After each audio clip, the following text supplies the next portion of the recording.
নাই, মুসলমানি নাম তুমি রাখতে পারবে না, নাম কেটে দিতে হবে। এই নাম রাখা মুসলমান দাবি করতে পারবে না।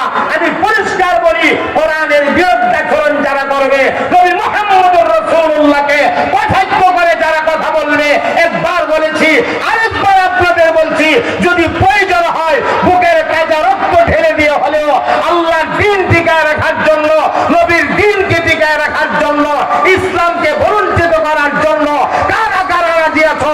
সোজা দাঁড়ায়া, সোজা দাঁড়ায়া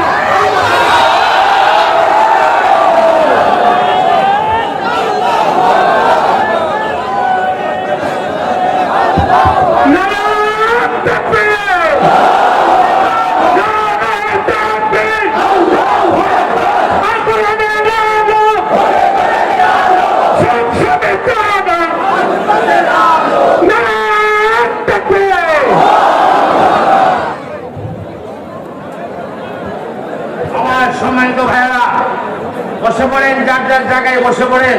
আমি এক্ষুনি বিদায় নেব। আমার কথা ছিল 10:30 পর্যন্ত, গরির কাকা 10:30 বাইজা 5 মিনিট বেশি হয়ে গেছে। এখন এই লম্বা বয়ান করি না, আপনাদের কাছে লম্বা